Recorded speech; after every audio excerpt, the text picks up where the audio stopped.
Buenas noches, querido hermano. Un honor, como siempre, para mí poder compartir y estudiar juntos la palabra de nuestro Dios.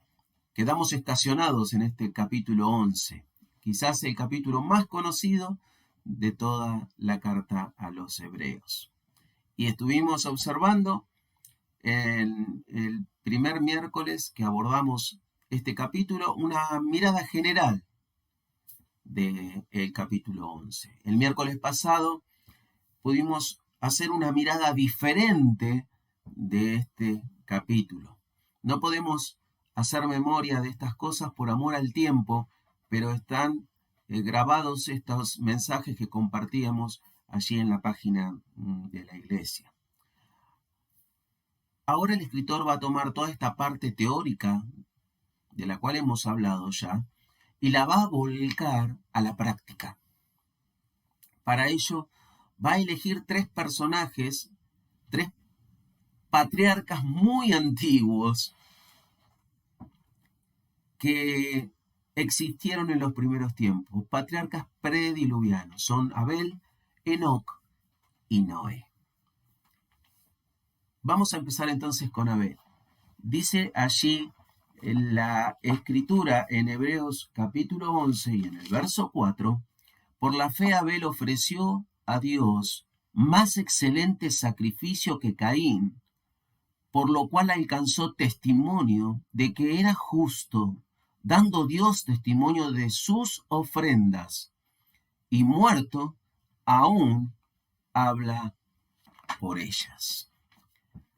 Dice sus ofrendas, quiere decir que Abel era un hombre que practicaba el ofrendar a Dios. Para ello vamos a la historia. Si te parece, me acompañás a Génesis capítulo 4 para observar allí esto que la Biblia habla de Abel. Verso 3, Génesis 4:3, y aconteció andando el tiempo que Caín trajo del fruto de la tierra una ofrenda a Jehová. Y Abel trajo también de los primogénitos de sus ovejas, de lo más gordo de ellas, y miró Jehová con agrado a Abel y a su ofrenda. Pero no miró con agrado a Caín y a la ofrenda suya. Y se ensañó Caín en gran manera y decayó su semblante. La historia de Abel y de Caín. Los primeros hermanos, la primer pelea, el primer asesinato, el primer hombre que se registra en la palabra de Dios en traer una ofrenda sacrificial a Dios. Dice la escritura que andando el tiempo, Caín y Abel trajeron una ofrenda. Entendemos por el relato de la palabra de Dios que Dios no había reglamentado ninguna ofrenda, Dios no había pedido ningún sacrificio todavía. Lo único que podemos destacar es que en el capítulo 3 y en el verso 21, la escritura nos marca que Dios tuvo que quitarle la vida a algunos animalitos para poder cubrir la desnudez de ellos. Creemos que Adán y Eva entendieron este concepto de sacrificio, de que alguien debía entregar su vida en favor de ellos o para satisfacer una necesidad de ellos. Creemos que esta transmisión fue de padres a hijos, porque lo vamos a ver a Abel sacrificando, a Noé sacrificando, a Abraham sacrificando, hasta que vino Moisés, y con Moisés la ley, donde la ley reglamentaba el tema de las ofrendas y de los sacrificios. Ahora, Abel era un pastor de ovejas y Caín era un agricultor. Y cada uno de ellos trajo de lo suyo, de lo que tenían. Y por eso dice la escritura que Abel trajo una ofrenda de sangre y Caín trajo una ofrenda granífera. Ahora, la diferencia existe en el hecho de que la ofrenda en sí era mejor la de Abel que la de Caín. No porque Caín había traído grano y Abel había traído un corderito, sino porque Abel trajo de los primogénitos lo más gordo, es decir, de lo bueno trajo lo mejor para Dios. Y Caín trajo una ofrenda, dice en la Escritura. No podemos ignorar que Dios no mira la ofrenda, mira al ofrendante. Y dice la Escritura que Dios miró con agrado, lo hemos leído aquí, la ofrenda de Abel. Ahora, nosotros siempre miramos la ofrenda y decimos, pero Abel trajo una ofrenda de sangre y Caín trajo granos. Bueno, querido, tiempo después, la ley iba a reglamentar tanto ofrendas de sangre como ofrendas de grano. Por lo tanto, no podemos mirar y hacer énfasis en la ofrenda, más allá de que lo que es obvio, que el hecho de sacrificar un corderito estaba hablando de aquello que sucedería cuando el Cordero de Dios fuese sacrificado por amor de todos los hombres. Ahora, decíamos, cada uno trajo de lo que tenía, pero Abel trajo de lo mejor que tenía para Dios. ¿En qué está la diferencia? Miren, la diferencia está justamente en el verso 7 del capítulo 4 de Génesis. Dios le dice a Caín, ¿por qué te enojaste, Caín? Vos sabés muy bien, y dice el verso 7, si bien hicieres, ¿no serás enaltecido? Por lo tanto, Dios estaba mirando el corazón de Abel y el corazón de Caín por encima de la ofrenda. Y estaba mirando que Abel era un hombre de bien, mientras que Caín era un hombre que solamente pensaba en él mismo. Bueno, queridos, cuando uno piensa en estas cosas, deja a Caín y Abel allí en la historia pasada y nos vemos reflejados cada uno de nosotros. Porque más allá de lo que podamos ofrendarle a Dios, pueden ser una ofrenda material, puede ser el tiempo, que es la ofrenda más valiosa que tenemos, puede ser lo que vos estés ofrendando para Dios. Pero decíamos, por encima Dios está mirando el corazón, la intención del corazón es lo que vale en la presencia de Dios, la intención de tu corazón, de mi corazón, cuando ofrendo y ofrezco a Dios algo, hago algo para Él, Dios está pesando mi y tu corazón. Fíjate, de el primer libro de la Biblia, vamos al último libro de la Biblia, en el capítulo 11, hace ya muchos años enseñábamos esto a la iglesia, en el capítulo 11 del libro de Apocalipsis, doy un segundo para que llegues, ¿sí?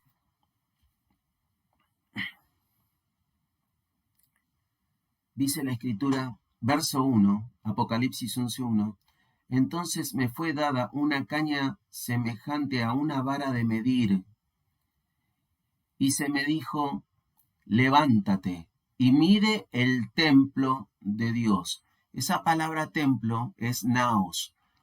El naos es el lugar santo, es el lugar donde se ofrece a Dios. Entonces dice la Escritura, me di el lugar santo y el altar y a los que adoran en él.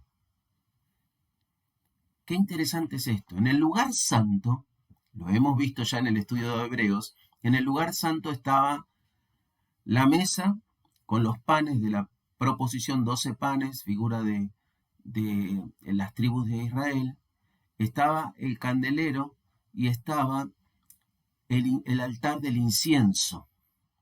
Y dice aquí la Escritura, me di el lugar santo, el naos, el altar, que es el altar del incienso, y a los que adoran en él. Decíamos, Abel trajo una ofrenda, pero Dios pesó su corazón. Y su ofrenda era una ofrenda por amor a Dios. Y Caín, dice la Biblia, trajo una ofrenda. Abel tuvo buen testimonio de ser justo, dice Hebreos. Quiere decir que su accionar, su caminar en la vida era conforme y de agrado al corazón de Dios. Era un hombre de bien, conforme a lo que Dios requería de los hombres. Caín es alguien que debe ser reprendido por la voz de Dios, diciéndole Dios, ¿no sabes que si haces bien vas a ser alabado? ¿Qué es lo que trajo? Abel trajo una ofrenda por amor, una obra por amor, una fe que se manifestaba en obras, tanto por amor como en la acción, y Caín solamente trajo una ofrenda. En Apocalipsis dice la Escritura, Dios le dice a Juan, toma un metro, anda a medir el lugar santo. Dentro del lugar santo, medime por favor el altar del incienso. Nosotros sabemos por el capítulo 5 que el altar del incienso es el altar de las oraciones. Es esa ofrenda de oración que como hijos de Dios hacemos. Pero también dice, y a los que adoran en ese lugar, a los que ofrendan en ese lugar. Por lo tanto, querido hermano, Dios está pesando no tanto la ofrenda, está pesando al ofrendante. Y Dios pesa nuestros corazones, a ver si lo que estamos haciendo lo hacemos a través de la fe por amor a Dios y a través de la fe por amor hacia los demás. Si nos conducimos de una manera, conforme a lo que Dios está pidiendo. Queridos, una iglesia poderosa es una iglesia que sabe de ofrendas. Bendito sea Dios, que nuestra iglesia sea de estas, que sepan de ofrendas, que sepan de ofrendas. Abel fue un hombre con testimonio. Ni más ni menos, Dios dio testimonio de Abel. Qué bueno es esto. Y el testimonio de Dios es que Abel era justo. Y una iglesia poderosa, queridos, se compone de hombres y mujeres que tienen testimonio de parte del cielo a través de la fe. Dios quiere ayudarte a vos y a mí y a todos nosotros como iglesia, realmente a ser poderosos, no solamente en el saber de ofrendas, sino también en el tener un testimonio del cielo, aprobados, como decíamos el miércoles pasado, por la voz de Dios. El segundo personaje es Enoc. Volvemos entonces a Hebreos, capítulo 11, y ahora el escritor se va a posicionar en la vida de un hombre muy particular de las Escrituras. todos sabemos que Enoc fue un hombre que no conoció la muerte. Es verdad, y es un tema que en algún momento lo veremos, cuando venga la gran tribulación, Dios va a enviar a dos hombres, muy presumiblemente a Elías y a Enoc, que son los dos hombres que no vieron muerte. Porque dice la Escritura que está establecido a los hombres que mueran una vez y después de esto el juicio. Y en aquella oportunidad estos dos testigos de Dios van a morir, van a resucitar y van a volver al cielo. Pero esto es otro tema. Lo cierto es que ahora se posiciona en la vida de Enoc. Vamos entonces al libro de Génesis nuevamente para mirar, pero antes tenemos que leer lo que dice Hebreos de Enoc. Verso 5 del capítulo 11. Por la fe Enoc fue traspuesto para no ver muerte, y no fue hallado porque lo traspuso Dios. Y antes que fuese traspuesto, tuvo testimonio de haber agradado a Dios. Este es el resumen que hace el escritor a los hebreos de la vida de un gran hombre de Dios. Vamos entonces al capítulo 5 del libro de Génesis y vamos a mirar lo que Moisés escribe acerca de Enoc. Verso 21. Vivió Enoc 65 años y engendró a Matusalem. Y caminó Enoc con Dios después de que engendró a Matusalem 300 años. Y engendró hijos e hijas, y fueron todos los días de Enoc 365 años. Caminó, pues, Enoc con Dios y desapareció, porque le llevó Dios. Rápidamente la vida de Enoc. Vivió 65 años, intrascendente. Pero de repente algo golpea su vida. El nacimiento de su primer hijo, Matusalem. Y queridos, lo que podemos observar aquí es que a veces tiene que haber ciertos o debemos experimentar ciertos sucesos para que nos demos cuenta que la fe de cada uno de nosotros tiene que ser activada. Y en el caso de Enoc, Dios le bendijo con un hijo y él entendió a partir de ese evento que debía comenzar a vivir de una manera distinta. Y dice la Escritura, Enoc, después del nacimiento de Matusalem, comenzó a caminar con Dios. Lamentablemente a veces nosotros somos duros de entendimiento y necesitamos un tironcito de oreja de parte del cielo para que nos movamos en los caminos de Dios y por encima de todo esto entendamos que somos llamados a manifestar nuestra fe. A manifestar nuestra fe tanto en el cielo como ofrendantes a Dios, como en la tierra a través de una fe por obras. Ahora, Enoc tuvo esta experiencia extraordinaria, que es la experiencia de tener un hijo. Luego tuvo más hijas y más hijos, dice la Escritura. Pero cuando tuvo este primer hijo, él le pone Matusalem. Matusalem significa, después de él vendrá el juicio. Cuando uno sigue el relato de Génesis, se entiende que cuando muere Matusalem, Dios envía el diluvio.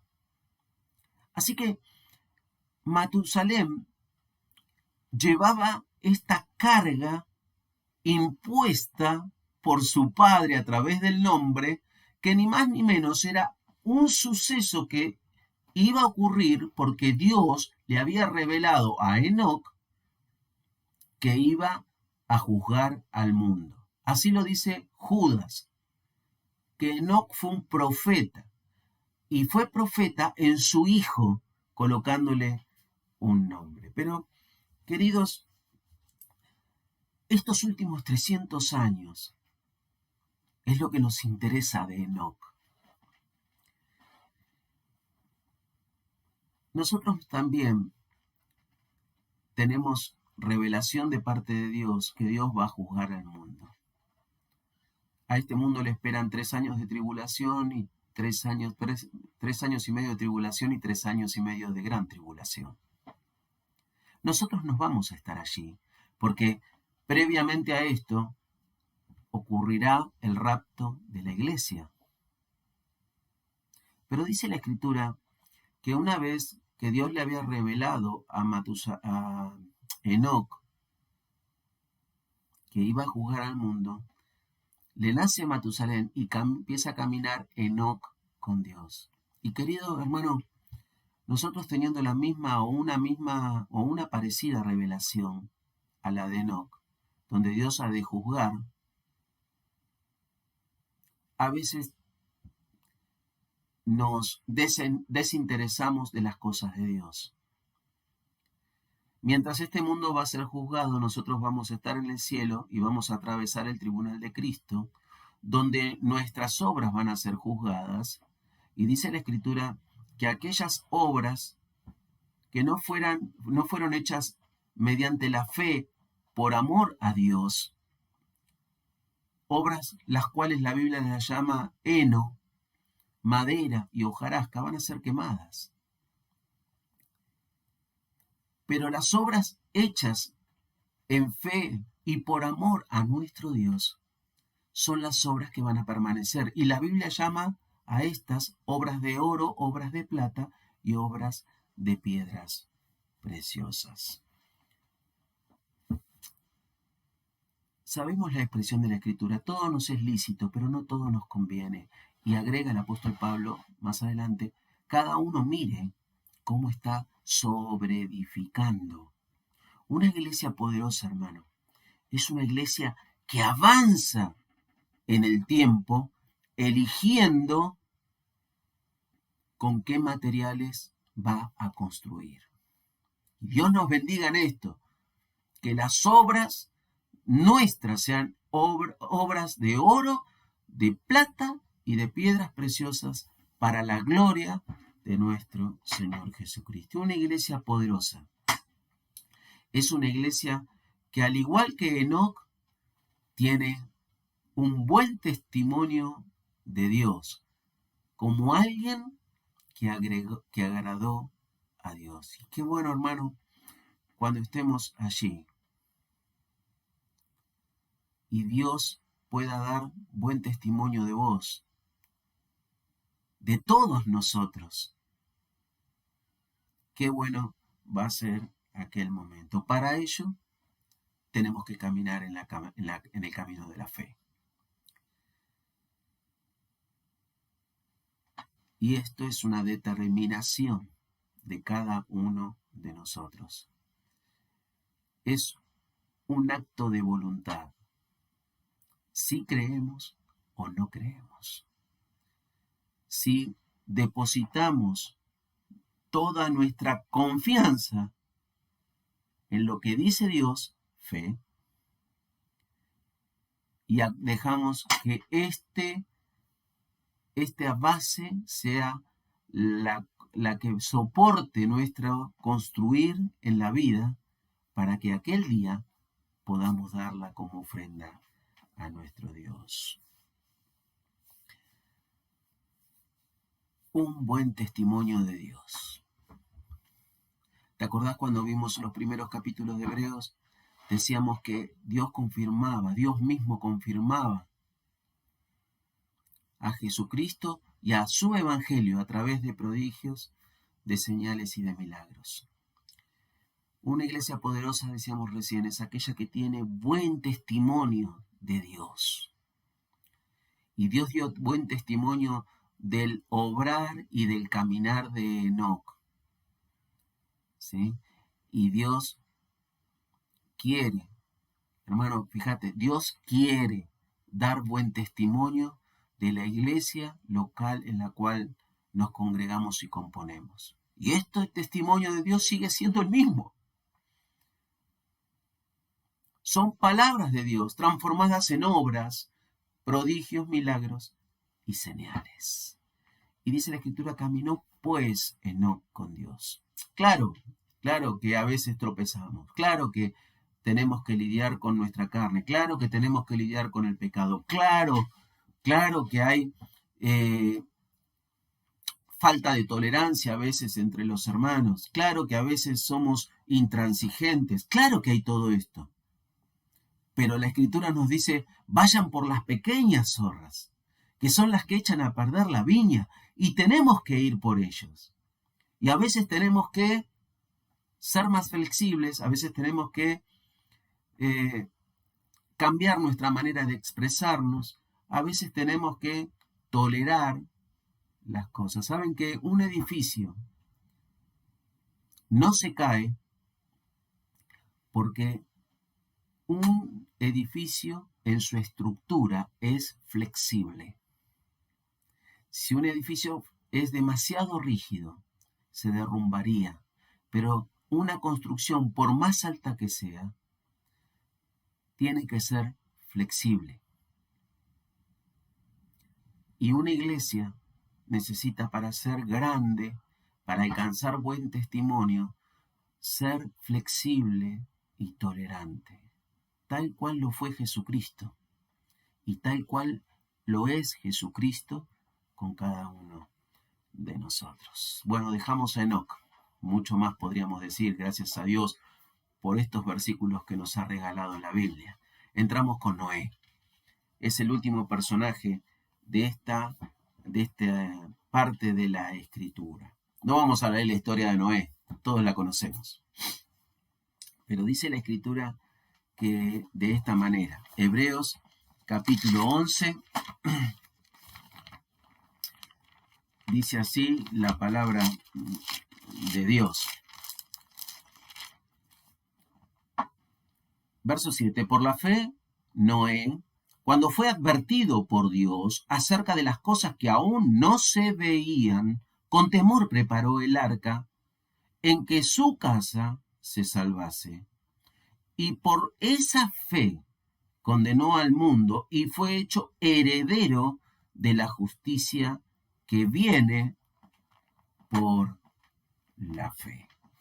Dice la Escritura que en un momento de la vida de Noé, Dios le advirtió algo a Noé. Esto nos da a entender que Noé era un hombre que hablaba con Dios. Conocía la voz de Dios y Dios le hace una advertencia. ¿Sí? Esa palabra es muy interesante allí en Hebreos porque significa una negociación. Y vos me vas a decir, ¿Dios negoció con Noé? Bueno, el original dice una negociación.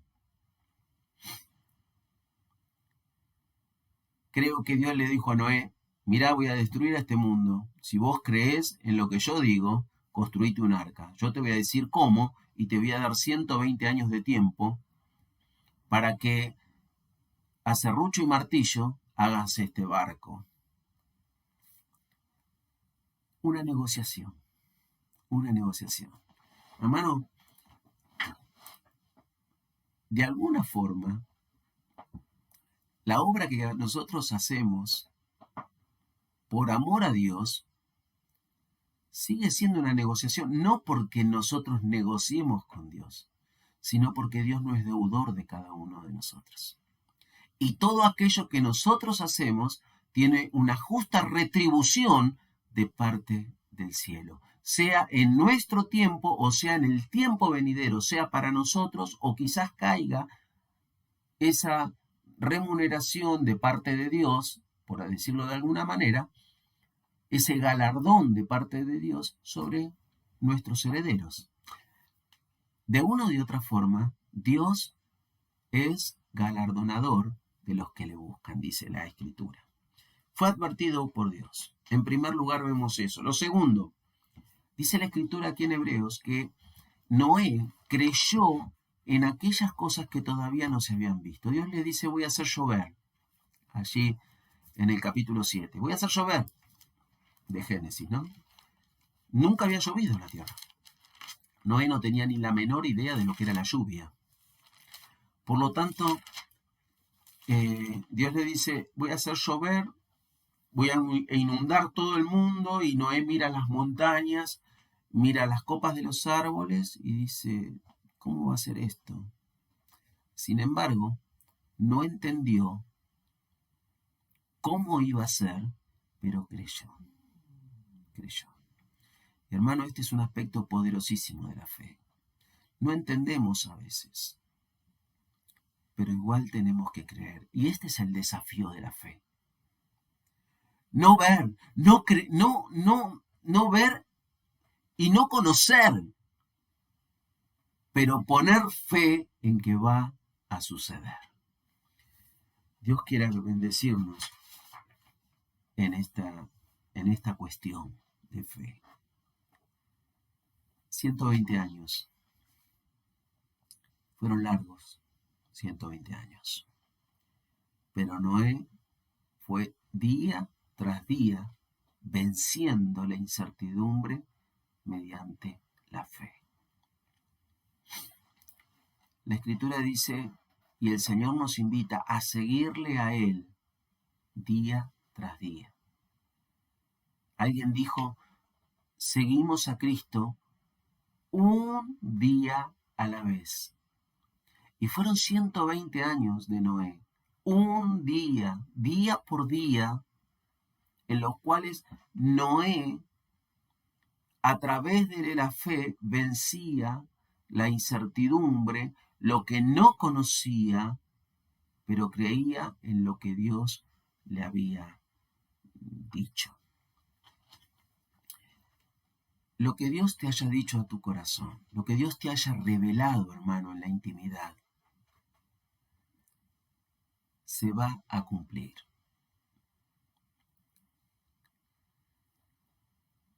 Sea en el tiempo próximo o sea en el tiempo futuro, lo que Dios te prometió se va a cumplir.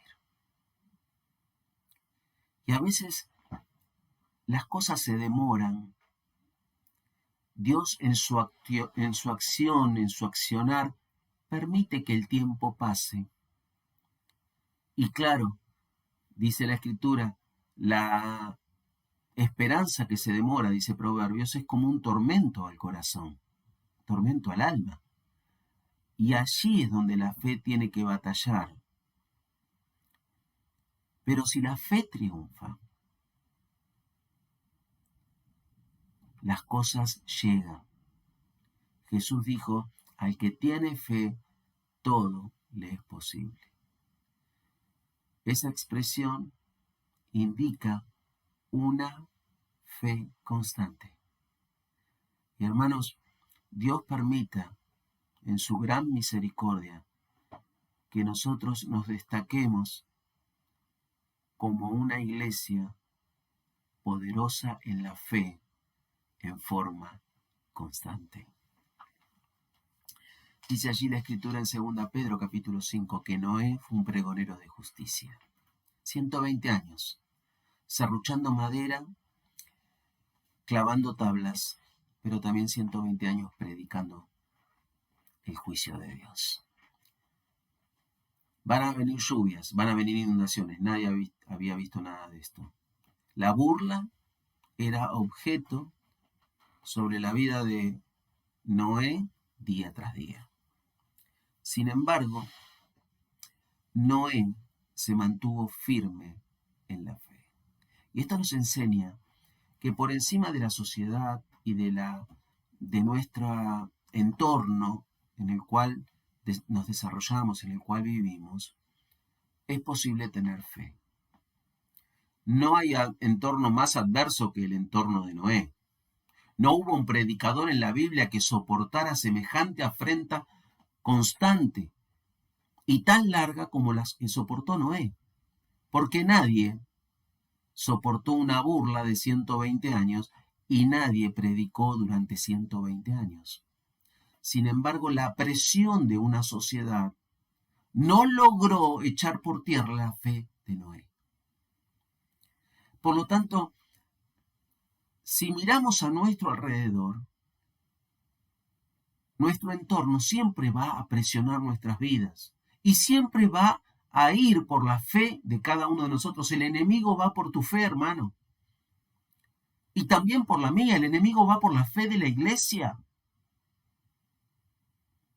Pero nosotros, si vencemos día tras día a través de la fe y con la fe, entonces seremos merecedores del galardón de Dios. Dice allí 1 Juan en el capítulo 5, de esta manera: todo lo que es nacido de Dios vence al mundo. Y esta es la victoria que ha vencido al mundo, vuestra fe. Todo lo que nace de Dios vence al mundo. Pero todo lo que nace de la fe ya venció al mundo. ¿Qué nos está diciendo allí el escritor? Que, queridos, cuando en nuestro tiempo presente tenemos fe, echamos mano a esta herramienta que Dios nos dio, que brota de nuestras vidas por el oír de la palabra de Dios, entonces la victoria se hace realidad en el presente, porque todo lo que es nacido de Dios, vos y yo, como hijos de Dios, y todo aquello que brota del cimiento de la fe, es nacido de Dios y vence al mundo. Pero ¿cómo es esto? Cuando tomamos de la fe, ¿en qué cosas? En esto que fue escrito en el tiempo pasado. Y dice la Escritura: todo lo que ha vencido, ¿sí? Todo lo que ha vencido al mundo es la fe. Y nosotros lo que hacemos cuando tenemos fe en la palabra de Dios, en la persona de Dios, lo que hacemos es traer del pasado la victoria de la fe y colocarla en el presente. En el pasado se abrió el mar y Jesús dijo: si tenéis fe como un granito de mostaza, le podés decir a este monte que se desarraigue y que se plante en el mar, y él lo va a hacer.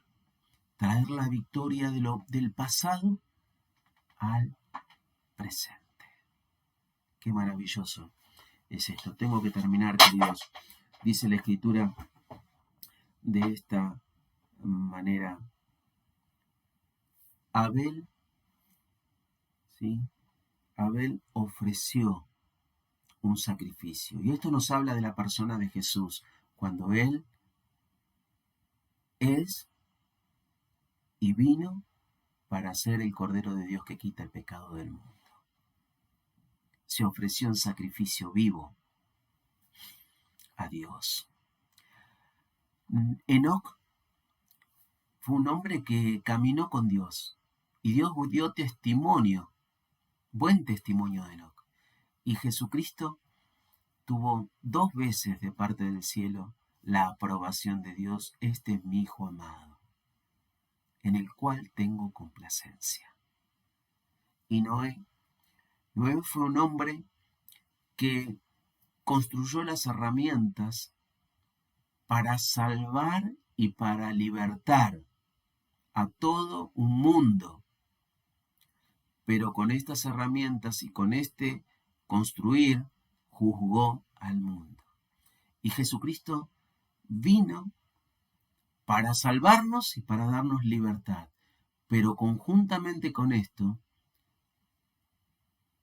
condena al mundo, porque condena a todo aquel que no cree.